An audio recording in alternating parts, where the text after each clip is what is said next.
A paz do Senhor, meus irmãos, tudo bem com você? Que bom que você está aqui, esse é o canal Texto Áureo. Seja muito bem-vindo, a lição de hoje é a lição 7, o povo de Deus deve separar-se do mal. Quero dizer aos irmãos que hoje nós temos 3 dinâmicas especiais para os irmãos fazerem aí na sua classe, para dar uma dinamizada. Temos slides gratuitamente para os irmãos, temos um material recheado de conteúdo que vai ajudar os irmãos a tirarem as suas dúvidas, temos as definições das palavras ali, temos citações de diversos autores, recortamos dos livros, colocamos ali no texto. Está muito importante essa lição de hoje também, o tema está muito maravilhoso. Então, os irmãos, fiquem até o final, vamos juntos aqui aprender a respeito da separação, de se apartar-se do mal, de não haver uma mistura, de conservarmos a integridade, a santidade que agrada o Senhor.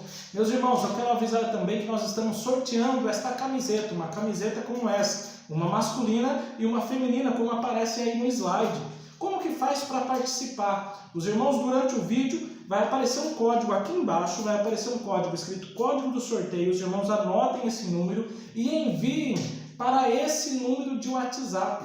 Esse número de WhatsApp é exclusivo para o sorteio. Aí os irmãos vão enviar esse código que vai aparecer durante o vídeo para esse número e os irmãos vão concorrer, claro, a uma camiseta. Tem uma masculina e tem também uma feminina. Está escrito Ensinar com Dedicação do nosso canal Texto Áureo. Nós queremos abençoar aos irmãos. Irmãos, nós queremos também aqui pedir aos irmãos, coloque a sua gratidão em prática. Não esquece de deixar aqui o seu like, o joinha, o gostei que tem aqui embaixo.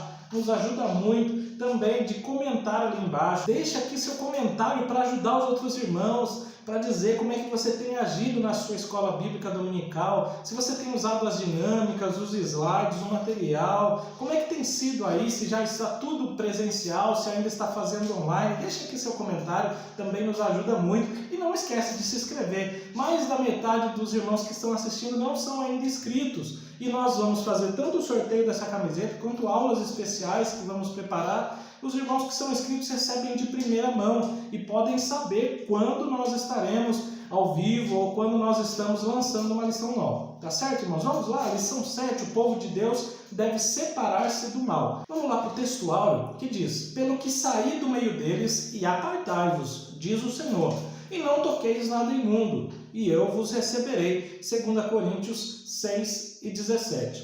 A verdade prática diz: o mundanismo na igreja corrompe os bons costumes e extingue a santidade, apaga, tira, remove a santidade. É uma lição importantíssima, irmãos, que nós precisamos muito focar a questão de separar-se do mal. Nós sabemos que a palavra santidade quer dizer separado, quer dizer separar-se, afastar-se. Essa palavra santidade, aplicada a nós, nos leva a 2 sentidos.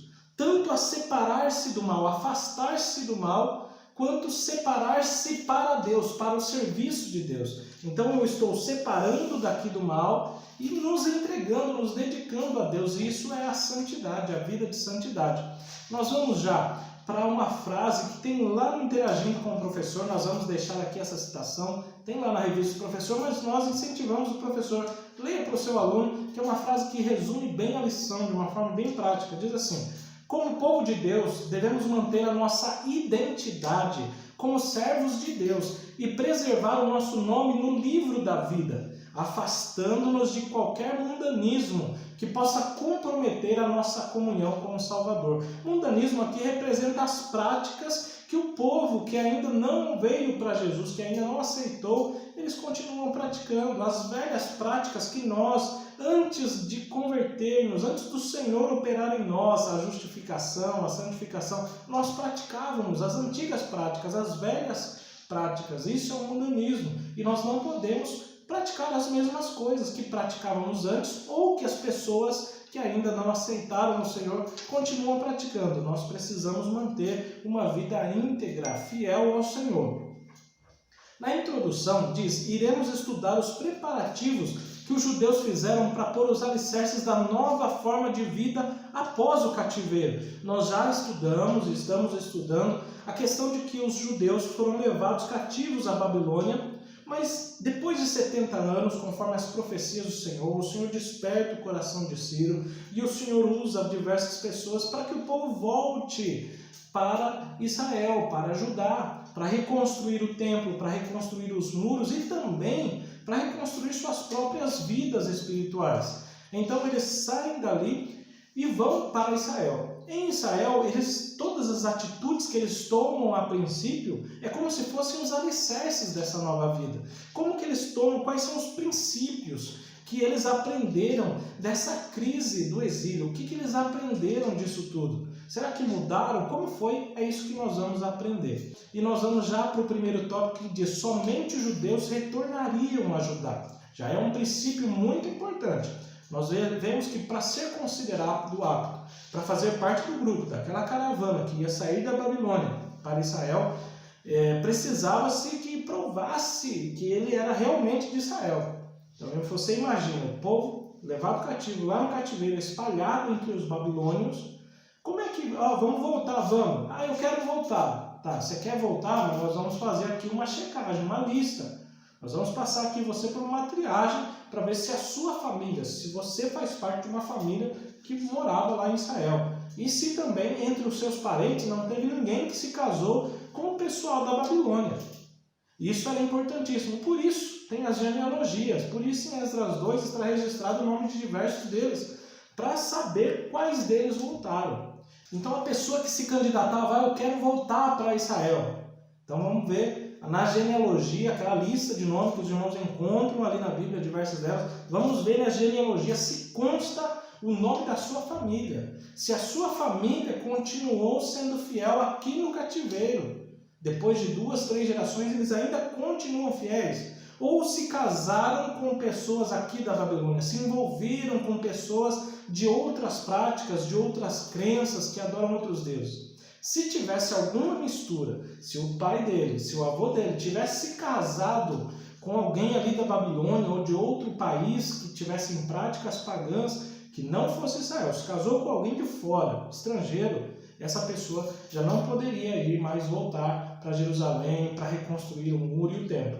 Então era rigoroso o processo, e aqui nós vemos que na primeira triagem dessa já foram excluídas 652 pessoas, não puderam retornar pelo fato de que não constava o nome, ou se constava como sendo uma pessoa que não se manteve pura ao longo do cativeiro. Até alguns filhos de sacerdotes, cujos nomes não foram achados nos registros, eles foram rejeitados também, tanto para voltar quanto para exercer o ofício de sacerdócio, para ser um levita, precisava se comprovar que ele era realmente ali descendente de Arão, que a sua descendência continuava fiel.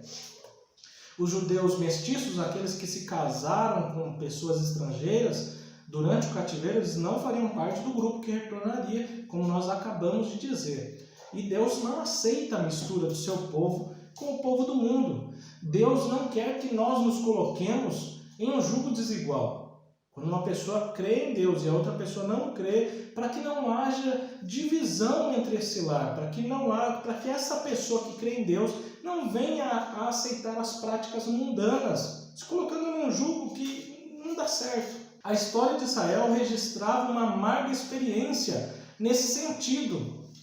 No sentido de permitir com que pessoas de outra fé se juntassem a eles, pessoas que não criam em Deus, eles sofreram com isso. Vamos lá em Números 11:4 para a gente ver realmente o que aconteceu. Eles estavam saindo do Egito e olha só. Então o bando de estrangeiros que viajava com os israelitas começou a desejar intensamente a comida do Egito. Queria aquela comida que estava lá. E aí o que aconteceu? E o povo de Israel também começou a se queixar. Se tivéssemos carne para comer. Então ali aquele povo já lembrou do Egito. Olha como era bom o Egito. O povo de Israel, rapaz, não é que era bom mesmo. Então o jugo desigual acontece isso. Uma pessoa começa a querer e a outra é influenciada a querer aquilo também. Nós devemos tomar muito cuidado quanto a isso. E foi o que aconteceu com Israel. Já tinham experiências disso, sofreram graves consequências quanto a isso. Precisavam tomar uma atitude, mudar o rumo, e é isso que eles começaram a fazer no retorno do cativeiro, no retorno para Israel. Não é lucro, e sim grave prejuízo alguém querer facilitar a entrada de mistura de gente, dando maior ênfase à quantidade do que à qualidade. Irmãos, apesar do número, para nós, parecer um número grande dos que retornaram a Israel, consideravelmente foi pequeno o número. Eram poucas pessoas que retornaram por vez nas caravanas para reconstruir o templo, para reconstruir os muros. Foram poucos. Mas o importante é que esses poucos criam em Deus. Nós sabemos que não é a quantidade que iria fazer eles ter sucesso em sua missão, mas sim a qualidade. Lembremos, claro, de Gideão, que com apenas 300 homens, que eram fiéis a Deus, que estavam aptos, eles venceram a batalha. Claro, também não eram eles que venceram a batalha, porque a batalha quem venceu foi o Senhor. Da mesma forma agora, nesse momento. Não eram os judeus quem iriam vencer aquela batalha, quem iria reconstruir Israel de uma forma a ter êxito, mas o próprio Senhor garantiria isso, estava já profetizado. Então nós devemos também, da mesma forma, tomar cuidado com quem nós permitimos entrar em nossas vidas. Tome cuidado. Nós temos aqui um exemplo também lá de Jonas. Lembra lá quando Jonas fugiu para Tarsis, é uma direção oposta a Nínive, ele entrou num navio, num barco. Agora, pare para pensar. Por que o capitão do barco deixou Jonas entrar?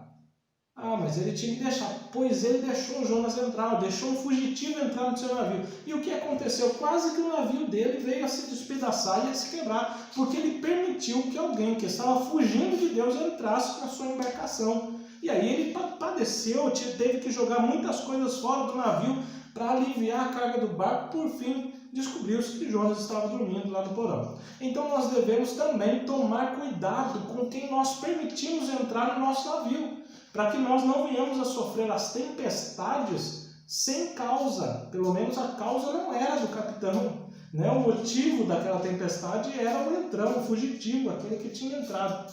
Então que você tome muito cuidado em relacionamentos, em negócios, com quem que você está fazendo negócio, com quem você está namorando ou casando, com quem você está se relacionando. Tome muito cuidado com isso. Ao partilhar as mesmas ideias, ao partilhar dos mesmos costumes, nós corremos um risco grandioso de entrar numa tempestade e só vamos sair dela quando descobrirmos o motivo. Então, antes de entrar numa cilada de um jugo desigual, pense, ore e afaste-se, aparte-se do mal. Não é lucro, não, é prejuízo. Nós vamos então para a dinâmica 1. A primeira dinâmica é simples. O professor distribui para os irmãos copos com água, alguns copos com água limpa, poucos copos com água limpa e a maioria de copos assim, sujos. No nosso caso, nós sujamos com pó de café para ficar a água parecendo diferente. Então vai distribuir para vários irmãos. Aí chama 2 irmãos que não vão receber os copos, chama 2 e entrega 2 garrafas, uma para cada um. Entrega essas garrafas. Diga para o primeiro aluno: olha, você vai encher essa garrafa. O seu objetivo, a sua missão é encher até o máximo.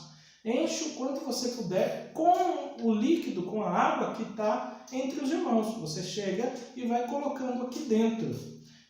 O seu objetivo é encher, certo? É o máximo. Quando você puder, é quantidade o seu objetivo. Então ele vai saindo e vai enchendo com todas as águas ali que ele encontrar, suja, limpa, é para encher. E aí o professor pega e entrega essa outra garrafa para o segundo aluno e fala: olha, a sua missão é a qualidade da água. Não importa a quantidade, você pode deixar para o meio, pode deixar menos. O importante é que aqui dentro tenha água, mas água limpa. E aí peça para que eles vão cumprir a sua missão. Então, esse segundo aluno vai ter que procurar somente aqueles que estão com o copo limpo para colocar a água aqui dentro, e o outro vai encher com toda a mistura de água, tanto água limpa quanto água suja. Aí os alunos vão, enchem e voltam com as garrafas. O professor pede para que eles coloquem sobre a mesa e aí o professor mostra para todos os alunos o resultado.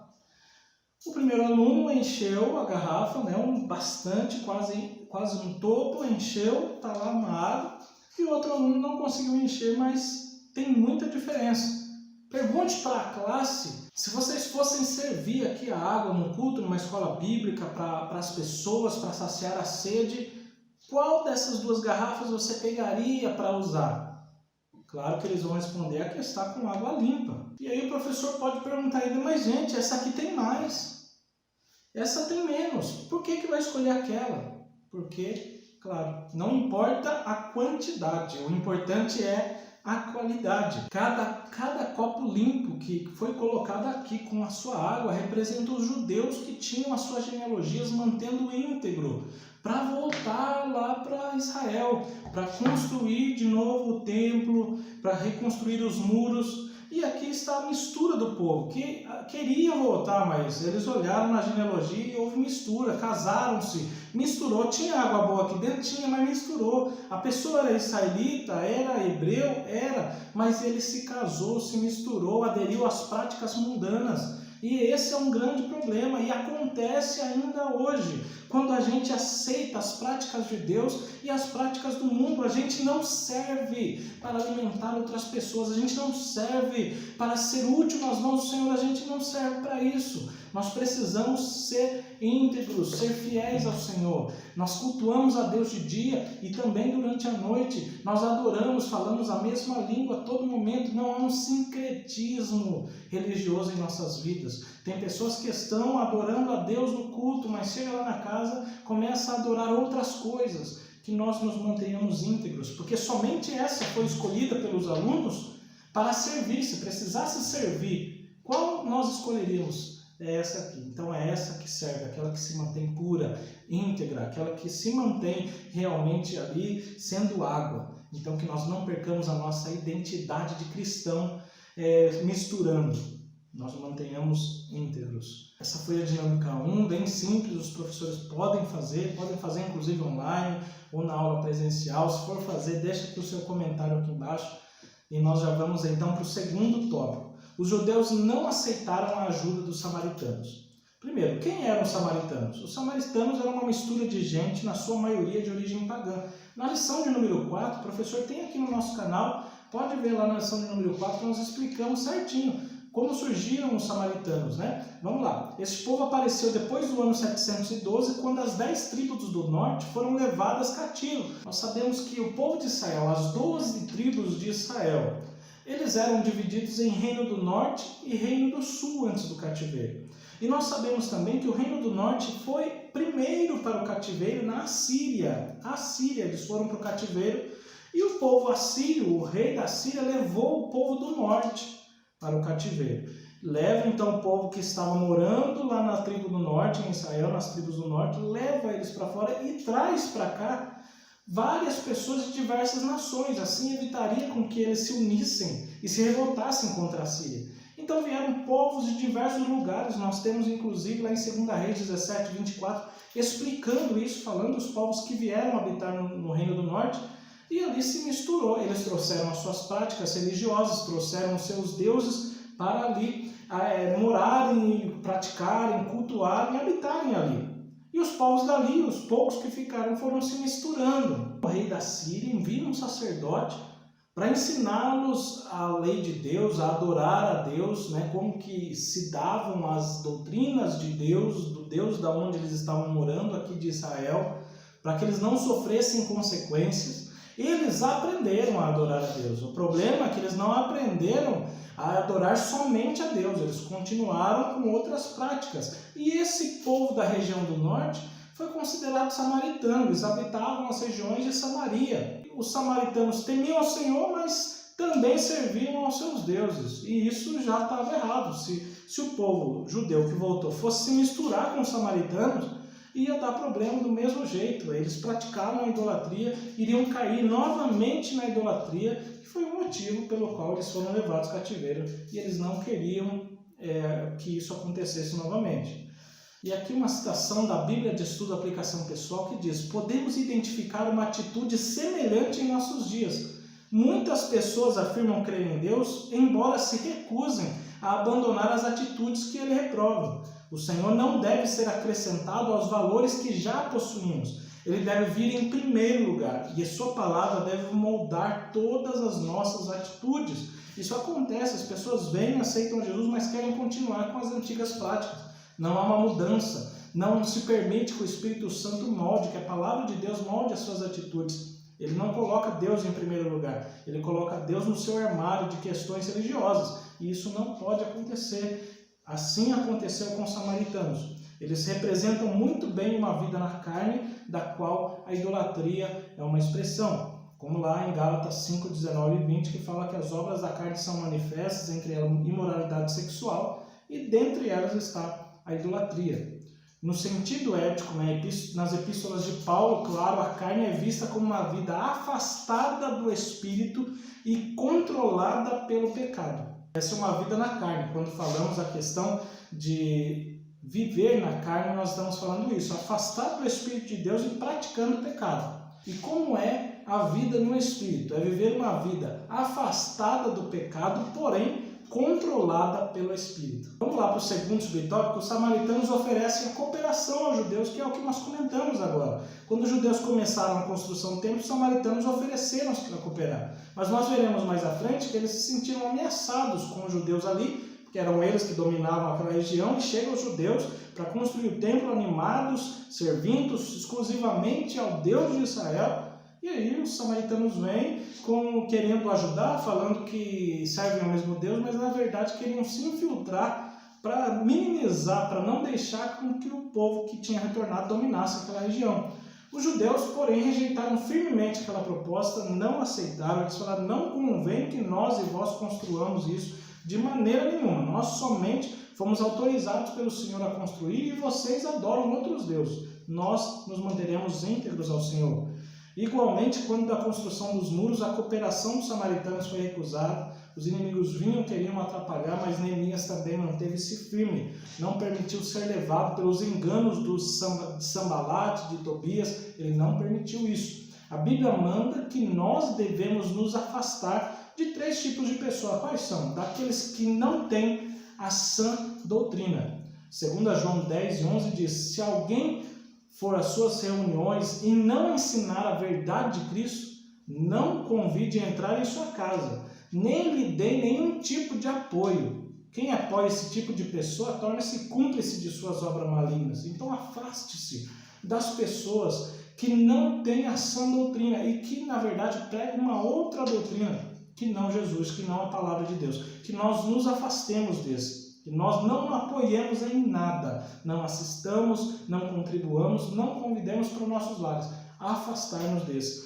Daqueles também nós devemos afastar daqueles que têm uma vida irregular, que não seguem a palavra de Deus, que não vivem a palavra. Portanto, amados, sabendo disso, guardem-se para que não sejam levados pelo erro dos que não têm princípios morais, nem percam a sua firmeza e caiam. Afaste-se desses. Eles querem nos levar a cair. Eles querem levar-nos a ter uma vida igual a deles. Que nós nos afastemos desse também. 2 Tessalonicenses 3 e 6 diz: e agora, irmãos, nós lhes damos a seguinte ordem em nome do nosso Senhor Jesus Cristo. Mantenham-se afastados de todos os irmãos que vivem ociosamente e não seguem a tradição que receberam de nós. Eles não querem praticar aquilo que foi ordenado, os ensinos dos apóstolos, a palavra do Senhor, o que Jesus ensinou. Se eles não querem seguir, afaste-se. Tentou uma vez, tentou a segunda vez, então não deu, então afaste-se, porque ele não quer. E também a recomendação é que nós afastemos daqueles que causam divisões. Em Tito 3 e 10 diz: se alguém tem causado divisões entre vocês, advirta-os uma primeira e uma segunda vez. Depois disso, não se relacione mais com ele. É ele para lá e você para cá. Pastor Hernando Dias Lopes diz lá: devemos aproximar-nos dos irmãos e afastar-nos dos falsos mestres, aqueles que querem enganar. Devemos fazer uma caminhada na direção da comunhão fraternal, daqueles que aceitam ao Senhor, que estão dispostos, e uma caminhada de distanciamento daqueles que provocam divisões e escândalos na igreja. Eles sempre querem falar mal dos irmãos, dos pastores, sempre estão insatisfeitos, não querem. Você chega, é até ruim chegar perto de uma pessoa como essa, que ela já vem falando mal. Você viu aquele lá, você viu? Se fosse eu, não seria assim. Afaste-se desses. Não tem nada para oferecer a essas pessoas, só querem dividir. Sabe, essas pessoas que têm uma visão diferente, uma divisão, uma visão distorcida. Elas não têm a mesma visão da liderança, não têm a mesma visão da igreja, eles têm uma outra visão. Então separe-se desses, eles só querem dividir. Os samaritanos procuram aparentar-se com os judeus. Não bastasse eles quererem ajudar a construir o templo, eles não se conformavam. Então eles falaram, vamos fazer o seguinte, vamos propor casamento entre eles, vamos casar-nos com eles. Então casaram com as filhas dos judeus e deram filhas aos judeus em casamento. E alguns, infelizmente, caíram nessa armadilha. Quando Esdras ficou sabendo disso, ele rasgou suas vestes e fez uma oração ao Senhor, rogando perdão do Senhor. O quarto ponto, os samaritanos tornaram-se então inimigos dos judeus. Os samaritanos invejaram os judeus, como já dissemos. Antes os samaritanos tinham uma certa liderança na região, era só eles que organizavam, mandavam ali. Aí os judeus chegaram e os samaritanos perderam essa posição privilegiada e encheram-se de inveja. E isso sempre foi assim. Fariseus tinham inveja de Jesus, os sacerdotes tinham inveja da igreja. Então, se você se propôs a fazer a obra do Senhor, vai ter sempre alguém te invejando. Sempre alguém querendo puxar o tapete e assumir a tua posição. Mas se foi Deus quem colocou você lá no seu lugar, fica tranquilo que o Senhor cuida de você e tem ali o seu jeito de tratar com os invejosos. Então mantenha-se firme, mantenha-se ali pronto a fazer a obra do Senhor e não ligue para os invejosos, para as críticas que querem nos destruir. Tem uma citação da Bíblia Brasileira de Estudo, ela é importantíssima, fala a respeito da inveja. Anote aí, baixe o nosso material. Nós não falamos, mas se você quiser baixar o nosso material, aqui embaixo tem uma setinha ali embaixo, você clica, tem um link, material em PDF, é só clicar no link e o material já vai para o seu celular. Se tiver alguma dificuldade, manda uma mensagem para esse número aqui e nós enviamos gratuitamente para o seu WhatsApp o material, que contém todas as citações, também tem o significado das palavras e as dinâmicas também ao final. Diz assim essa citação: a inveja tem 3 estágios. Quais são? No primeiro, a pessoa diz assim, eu quero ter algo igual ao que você tem. Esse é o primeiro estágio, quando ela quer ter algo igual ao que você tem. O segundo estágio é quando ela quer ter aquilo que você tem, exatamente aquilo. Ela não quer uma coisa parecida, mas ela quer ter aquilo que você tem. E o terceiro passo é, na impossibilidade de ter aquilo que você tem, ele quer destruir você. É nesse ponto que estão os líderes religiosos dessa época de Jesus. Os religiosos da época de Jesus, primeiro eles queriam ter uma autoridade como a de Jesus, depois eles queriam ter a autoridade, o poder de fazer milagres, tudo como Jesus, o prestígio do povo, o respeito do povo, eles queriam ter o de Jesus, mas como eles não puderam, então eles tramaram um plano para excluir Jesus, para matar Jesus. Assim foi com os samaritanos. Eles tentaram também, os samaritanos tentaram contra os judeus, eles queriam ter a mesma posição de liderança, queriam ter também o mesmo nível de intimidade com o Senhor, mas eles não tiveram. Então eles quiseram destruir a obra, não queriam mais então se juntar, quiseram excluir os judeus e fizeram de tudo para parar a obra, para que não avançasse. Os judeus tinham o prestígio de ser apoiado por reis, de todos darem ali tanto a questão financeira, dar apoio a eles, como eles tinham os decretos do rei ordenando que se construísse aquele templo. Veio Neemias, copeiro do rei Artaxerxes, com autorizações, com cartas. E aí os samaritanos invejaram, falaram, mas os reis apoiam eles, nós precisávamos desse apoio também.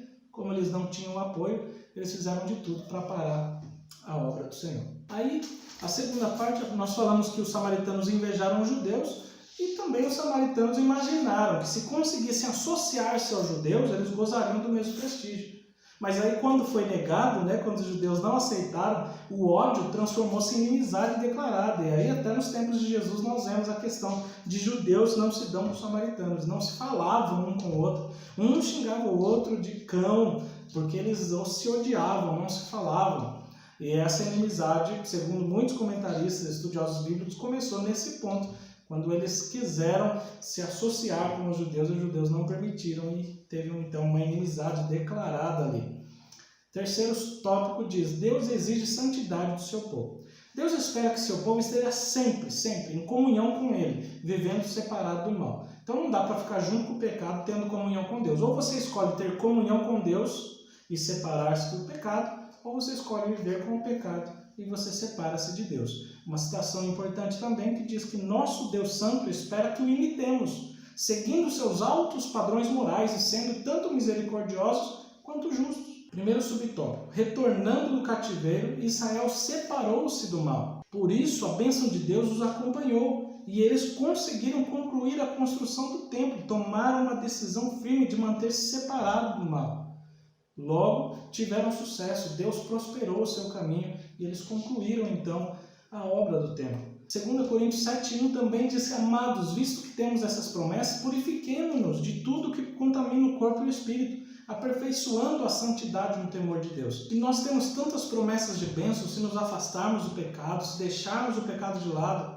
Temos tantas promessas de Deus, de bênçãos, de prosperidade, se nós deixarmos o pecado. Por que então não purificarmos, não fazermos o que está escrito na palavra? Essa purificação, ela exige uma ação dupla, que nós devemos afastar-nos do pecado e voltar-se para Deus. Vamos para o segundo subtópico, que diz: quando Josué se preparou para passar o Jordão, ele disse ao povo: santificai-vos, porque amanhã fará o Senhor maravilha no meio de vós. Então se prepare, o Senhor vai fazer maravilha? Vai, então vamos nos preparar. Tem promessa de maravilha? Tem, então se prepare. Você tem promessa na sua vida? Então se prepare para receber o que Deus prometeu para você, o que Deus prometeu para nós. Devemos nos preparar. Josué 3:5. Então Josué disse ao povo: olha, purifiquem-se, pois amanhã o Senhor fará grandes maravilhas entre vocês. Terceiro subtópico: o anjo do Senhor visita o acampamento israelita. Antes de iniciar a conquista de Canaã, um ponto importante para o povo de Israel, Josué recebeu a visita de um anjo, e esse anjo declarou assim: olha, tira os sapatos dos seus pés, porque o lugar em que estais é santo. Tirar os sapatos de teus pés, respeito, reverência para aquela questão.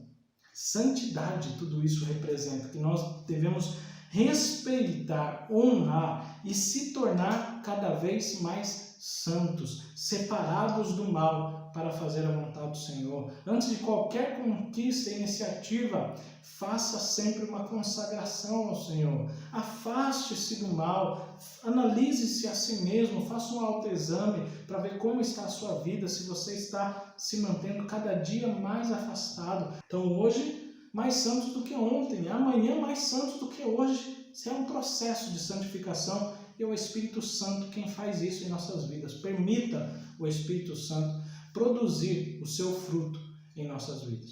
Vamos lá. Israel é derrotado pela pequena cidade de Ai. Israel permitiu-se naquele momento, quando eles vão enfrentar a batalha contra uma cidade pequena, e eles acham que tudo ia dar certo, mas havia um pecado no meio do povo. Eles não consultaram a Deus antes de ir e ali havia um pecado. Se eles tivessem consultado o Senhor tinha dito a eles: há pecado no meio do povo. Mas eles foram, acharam que era simples, vamos lá, foi, e foram derrotados, tiveram baixas ali. Quando Josué perguntou ao Senhor, depois daquela derrota: por que, Senhor? E aí o Senhor dá um motivo. Israel pecou, violou a aliança que eu lhes ordenei, apossou-se de coisas consagradas, roubou-as, escondeu-as e as colocou junto de seus bens. Por isso os israelitas não conseguem resistir aos inimigos. E aqui tem um importante princípio: se você não se mantém afastado do mal, se você não permite que o Espírito Santo opere em nós, em você, a santificação, não há como vencer o inimigo. Mas quando nos dispomos, nos permitimos ser controlados pelo Espírito, estamos dispostos a tentar ser mais santos, sabe? Porque o Senhor conhece a nossa intenção, o nosso coração, vê a nossa conduta diária.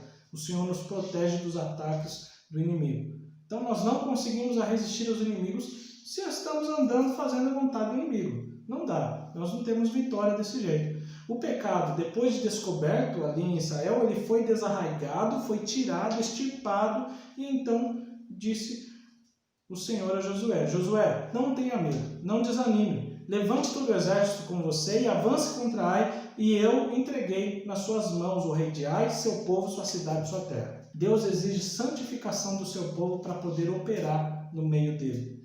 Deixe o Senhor te transformar. Deixe o Espírito Santo produzir o seu fruto em você. Que nós possamos escolher caminhar junto com o Senhor e afastar-se do pecado, para que o Senhor possa operar na minha e na tua vida. Glória a Deus. Vamos para a dinâmica 2. A dinâmica 2 ela é bem simples. O professor vai chamar 2 alunos. Um aluno, o professor diz: você vai construir uma torre de copos, dessa forma, com 3 copos na base, depois mais 2 e depois um em cima, certo? Mas os copos o professor vai entregar para um outro aluno. Então esse primeiro aluno, ele somente vai fazer a torre.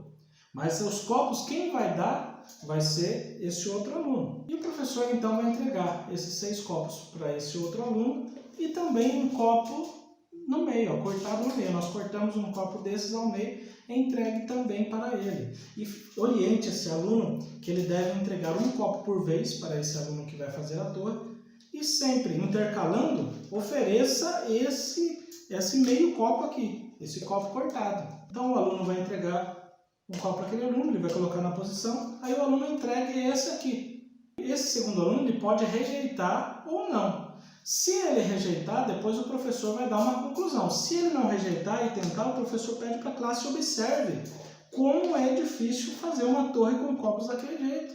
É quase impossível, se fizer vai desmoronar, não vai dar certo. E isso vai ser representado depois que o aluno terminar, fizer toda a torre com copos, e rejeitou colocar esse copo aqui porque não dava certo, iria desmoronar, não tinha possibilidade de continuar, o professor pode então dar a conclusão dessa dinâmica dizendo que esses copos aqui representam os judeus reconstruindo o templo, reconstruindo os muros, reconstruindo sua vida espiritual. Mas de repente veio os samaritanos. E os samaritanos, aqui nós cortamos o copo porque representa que eles tinham uma vida que não era íntegra, não era inteira diante de Deus. Eles adoravam a Deus em uma parte, outra parte adoravam os deuses. Em uma parte eles estavam com o Senhor, mas na outra eles estavam com as idolatrias. Então eles não eram inteiros, não eram íntegros, por isso o meio copo. Então quando veio e ofereceu para ajudar na construção do templo, na restauração de Israel, o que aconteceu? O aluno rejeitou esse que ofereceu o copo. Da mesma forma, os judeus falaram, não, nós não queremos ajuda, nós não queremos mistura, senão nós teremos graves consequências, não conseguiremos terminar, não agradará ao Senhor. Por isso, rejeitaram a ajuda dos samaritanos. Se tivessem aceitado, grandes prejuízos, grandes consequências teria acontecido. Se ele tivesse sido colocado aqui, iria cair, iria desmoronar, alguma coisa de errado iria acontecer. Assim também na vida do povo de Israel. Se eles tivessem aceitado se misturar com os samaritanos, eles teriam sofrido graves consequências que falaremos no próximo tópico. Então que essa lição fique bem guardada para nós também, trazendo uma aplicação. Recuse tudo que é de oferta do inimigo, do mundanismo. Não permita que isso entre na sua vida, qualquer atitude, por menor que seja, uma mentirinha, qualquer uma corrupçãozinha, qualquer coisa. Sabe, evite, porque dessa forma você não vai conseguir edificar o muro espiritual, o templo do Senhor, você não vai conseguir ter a presença do Senhor, como falaremos aqui. Tome cuidado com quem entra junto com você para fazer uma grande obra. Tá certo? Vamos para o quarto tópico. O quarto tópico diz, devemos manter uma vida de separação do mal. Os judeus mantiveram separados dos samaritanos. Se os judeus tivessem aberto a porta para uma união com os samaritanos, ter-se-iam mostrado afáveis e pacíficos no início, mas teriam perturbado a união entre os judeus. A gente sabe que os samaritanos tinham a ideia de não permitir que o povo judeu dominasse ali aquela região. Então eles tentaram fazer parar, não conseguiram, então tentaram, vamos nos misturar. E quando nós estivermos nos misturados, eles não conseguirão concluir a obra que eles vieram fazer, não terão poder nem prestígio. Teriam perturbado então a união daquele povo judeu. Teriam participado também do culto dos judeus e afastado a presença do Senhor, que é a pior consequência que eles teriam. Por quê? Porque os samaritanos praticavam idolatria. E Deus, ele quer exclusividade. Deus não quer compartilhar a sua atenção com outros deuses, com outras práticas. Não sei se você tem colocado alguma coisa no lugar do Senhor, Deus não permite isso. E aí a sua presença não estaria com eles. E sem a presença de Deus, nada dá certo. Não tem como dar certo sem a presença de Deus. Então, imagine se o povo de Israel tivesse aceitado a ajuda dos samaritanos. Aí nós temos uma citação da Bíblia Pentecostal que diz: o crente que deixa de separar-se da prática do mal, do erro, da impureza, o resultado inevitável será a perda da sua comunhão com Deus, da sua aceitação pelo Pai e de seus direitos de filho. Você quer perder tudo isso? Você quer perder a estabilidade espiritual, a presença tão gloriosa do Senhor? Você quer perder o fato de você poder chamar Deus de Pai, o fato dele cuidar de nós como filho, a proteção contra o inimigo? Você quer perder tudo isso? Não quer perder? Então mantenha-se em comunhão com o Senhor. Mantenha-se focado nesse processo de santificação. Permita o Espírito Santo controlar. E afaste-se do mal. Afaste-se das rodinhas dos escarnecedores. Afaste-se.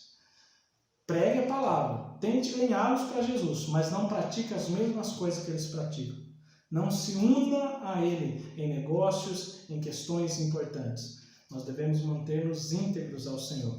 Vale a pena manter a separação do mundo, do mundanismo. Segundo subtópico, a Bíblia mostra exemplos de servos de Deus que duvidaram se valia a pena manter a linha de separação do mal. Nós vemos no Salmo 73, Asaf, a princípio, ele pensando, foi à toa que mantive o coração puro. Foi em vão que agi de modo íntegro, porque os ímpios, eles prosperam. Mas aí o Senhor foi mostrando, e ele no Salmo descrevendo como o Senhor foi mostrando a ele. Então entrei em teu santuário, ó Deus, e por fim entendi o destino deles. E no entanto, ainda pertenço a ti. Tu seguras a minha mão direita, tu me guias com teu conselho e me conduzes a um destino glorioso. Asaf tinha compreendido que vale a pena sim servir a Deus, porque Deus é bom, Deus é justo, cuida de nós. E os ímpios terão um destino terrível. Malaquias respondeu àqueles que diziam ser inútil servir ao Senhor. Ele disse o seguinte: foi escrito um livro como memorial na sua presença acerca dos que temiam o Senhor e honravam o seu nome. No dia em que eu agir, diz o Senhor dos Exércitos, eles serão meu tesouro pessoal. Eu terei compaixão deles como um pai tem compaixão do filho que lhe obedece. Vocês vão ver a diferença do que serve a Deus e do que não serve, porque eu os tenho como filhos. Eu os preparei um futuro. Eu dei-lhes esperança de um futuro maravilhoso para aqueles que querem seguir os meus preceitos, diz o Senhor. Vale a pena servir o Senhor. E aqui, irmãos, para aqueles que têm dúvida, se vão trocar de lugar, não aguento mais, eu acho que eu prefiro lá porque lá está dando lucro. Sabe, eu vou abandonar na casa de Deus porque isso aqui não está servindo, está muito sofrimento. Vou seguir o caminho dos ímpios. Tem uma citação importante da Bíblia, aplicação pessoal. Não desejo trocar de lugar com os ímpios para obter riquezas. Muita gente faz isso.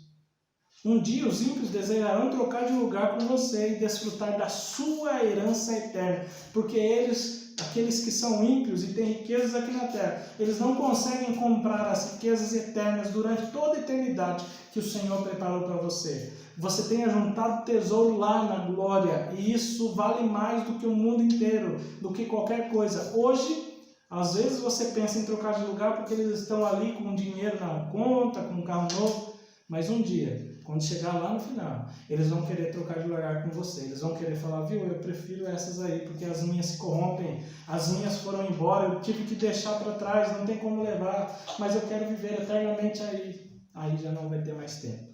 Então que nós mantenhamos o nosso foco. Vale a pena servir ao Senhor. O terceiro subtópico diz, devemos viver conforme a vontade do Senhor. Saiba que o Senhor tem uma vontade. Ele quer que nós ajamos de uma forma. Tem pessoas que falam, eu nasci para ser feliz. Não, você nasceu para fazer a vontade de Deus. Você sabia que aquele que te criou, Ele quer que você faça algo para Ele. E se você só vai ser feliz de verdade, completo, quando você fizer aquilo que Ele gosta, agradando a Ele. Ele deu o seu Filho por nós. Por que não nós fazermos aquilo que Ele gosta, lhe confiar a nossa vida nas mãos dEle? Por que não? A Bíblia diz, esta é a vontade de Deus, a vossa santificação. Se Deus quer que nós nos mantenhamos afastados, se o Senhor é bom, é justo, tudo coopera para o nosso bem daqueles que amam a Deus, por que nós vamos fazer aquilo que Ele não gosta? Você ama a Deus? Por que então faz aquilo que Ele não gosta? Se você ama a Deus, você vai fazer a sua vontade. E a vontade dEle é a nossa santificação. Não dá num relacionamento, se você ama o seu esposo ama a esposa, ele vai chegar e fazer justo aquilo que ela não gosta? Não, ele vai fazer aquilo que ela gosta para agradá-la, vai dar presentes, vai fazer aquilo que ela gosta. Assim é no nosso relacionamento com Deus. Não vamos fazer aquilo que desagrada, nós vamos fazer aquilo que agrada. E o que agrada o Senhor? Separar-se do mal, afastar-se do mal. A santificação significa uma vida que se abstém das coisas que não agradam a Deus. É simples. Como ser santo? Como santificar-se? Faça aquilo que o Senhor quer. Não faça aquilo que Ele não gosta, aquilo que não agrada a Ele. Quarto subtópico, bênçãos acompanham os que vivem conforme a vontade de Deus. Que bênçãos? Deus garante aos que vivem assim plena vitória contra os ataques do diabo.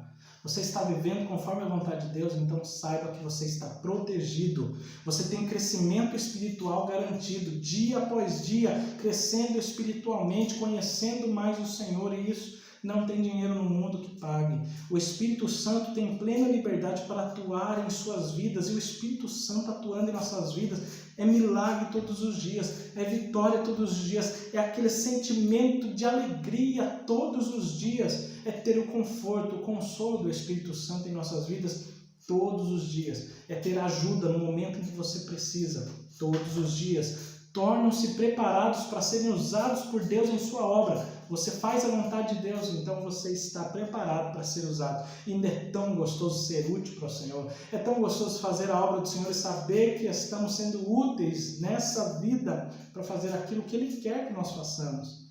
2 Timóteo 2:21 diz: se alguém se purificar dessas coisas, será vaso para a honra. Se purifique, afaste-se do mal, faça a vontade do Senhor, e assim você será útil. Aqueles que vivem segundo a vontade de Deus estão preparados, estão prontos para o arrebatamento. Pode vir, Jesus, que nós vamos subir, porque estamos afastados do mal. Estamos tentando a cada dia se despir do velho homem e afastar-se totalmente do mal. E a cada dia nós estamos nesse processo de santificação que agrada ao Senhor. Estamos prontos. Ora vem, Senhor Jesus. Tem pessoas que ainda não conseguem dizer isso. Ora vem. Que eles mantêm um pecado de estimação. Afaste-se disso, limpe-se disso e vamos juntos esperar e dizer: Maranata, ora vem, Senhor Jesus. E o autor, o comentarista da nossa lição diz: vale a pena viver na vontade de Deus. É muitas bênçãos, é maravilhoso. Nós já vamos para a dinâmica 3 nesse momento. Na dinâmica 3, bem simples, bem rápido, o professor vai levar para a classe uma caneta com tampa e uma caixa de fósforo com fósforo dentro. Chame 2 alunos, entregue então uma caneta com um papel para um e entregue uma caixa de fósforo com fósforos para o outro. E aí o professor vai falar: olha, a missão de vocês é o seguinte, vocês vão fazer ao mesmo tempo. A hora que eu falar já, o aluno que está com a caixa de fósforo vai ter que acender um fósforo, porém sem abrir a caixinha. E o aluno que está com a caneta vai ter que escrever o seu próprio nome no papel, porém sem retirar a tampa. O professor diz: 1, 2, 3, já! E eles não vão conseguir, claro. O professor então pergunte para que eles comentem o porquê que não foi possível executar essa tarefa.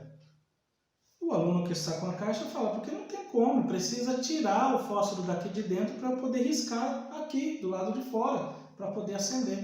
O outro aluno da mesma forma fala: eu preciso tirar a tampa para eu poder conseguir escrever. Aí o professor então fala: então vamos lá, vamos executar, e agora o aluno vai poder tirar o fósforo, o palito de dentro da caixa, e o outro vai poder tirar a tampa da caneta. Então vamos lá, 1, 2, 3 já, e aí o aluno vai tirar da caixa, ó, está fora da caixa, e ele vai usar.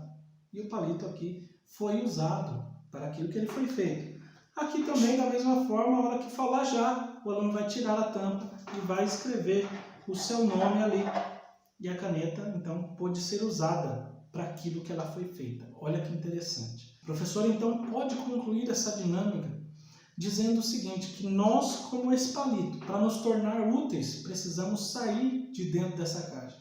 Essa caixa simboliza o mundo, o mundanismo, as companhias mundanas. Nós devemos sair para poder ser usados por Deus. Precisamos sair do meio do lamaçal do pecado, sabe? Daquele mundanismo mesmo, das velhas práticas. Devemos sair daquilo para podermos tornar úteis, para fazer aquilo que o Senhor projetou para nós fazermos, a vontade dele. Aí nos tornamos úteis, assim como esse fósforo pode ser usado. A mesma forma a caneta. A caneta, ela tem algo nela que precisa ser removido. Assim, às vezes, nós também, mesmo saindo do mundanismo, tem algumas práticas pequenas nas nossas vidas que nós precisamos tirar, que nós precisamos despir, parar de praticar alguns velhos hábitos, algumas velhas maneiras que não agradam o Senhor.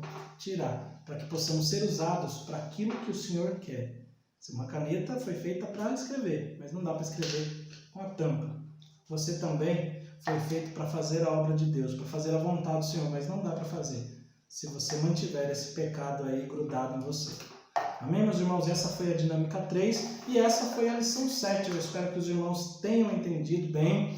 E não esqueça de deixar aqui o seu comentário, né, de clicar aqui no like, no curtir e também de enviar o código para participar do nosso sorteio. Então Deus continue abençoando a sua vida.